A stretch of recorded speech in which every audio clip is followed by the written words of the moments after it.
I did my thesis in December 2007, and then I had that semester to teach, and I had one art history class to take, and I was actually pregnant with my son. So Oh, wow. Okay, so you were busy. Okay. yeah, well, yeah. And then the economy came. So anyway, so here we are. Welcome to Artists in Offices, a podcast that explores, through interviews with working artists, the idea that the work you do for pay supports the work you do for love. Or does it? I'm your host, Rebecca Bird Grigsby. Each episode of this podcast explores the perspective of an individual artist juggling their creative practice with their day job. Maybe that kind of a self-fulfilling prophecy, but I never had any illusion that I was going to make money with my artwork.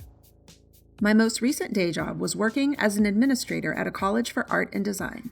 I was surrounded by aspiring and professional artists, architects, and designers, but also by other people like me, staff who were juggling the work of running an art school with their own creative ambitions. I embraced the idea that my day job would at least financially support my studio practice, and I thought working in the arts would help me feel connected to the world of artists, even if making art wasn't my livelihood. Turns out it wasn't that simple, and I'm still intrigued by the complex relationship between the work we do for pay and our creative work. The only way I could sort of stay present in my art making was to make sure that I could kind of think about it all the time. The title of the podcast comes from Judith Adler's book, Artists in Offices, an ethnography of an academic art scene, originally published in 1979. This podcast, like the book, aims to explore the nature of work experience in, or at least in support of, the arts.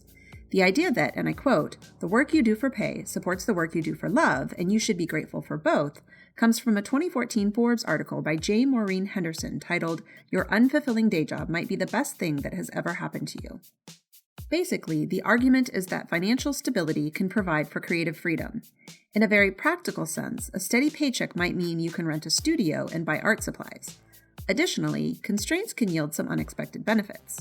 But if you work full-time or cobble together multiple part-time gigs, and you have any number of other obligations, how do you carve out enough time to maintain your creative practice?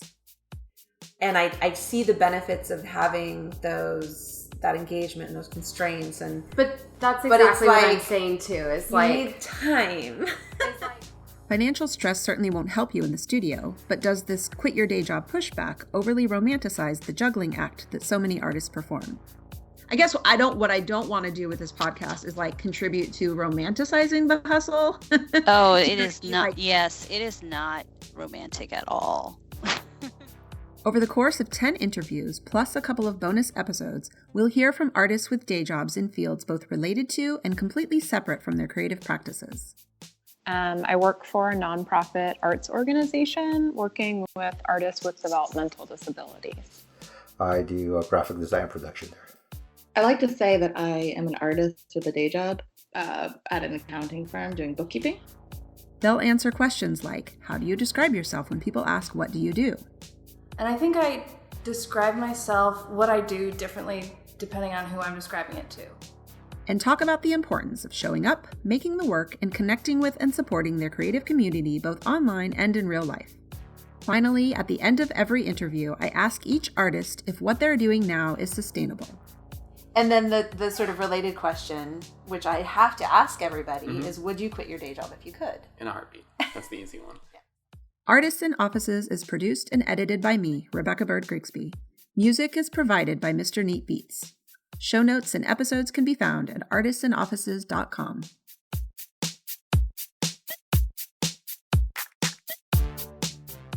Often get very delusional and just wish I was independently wealthy, and all I did was make broth and work in my studio and then go on hikes and drink wine and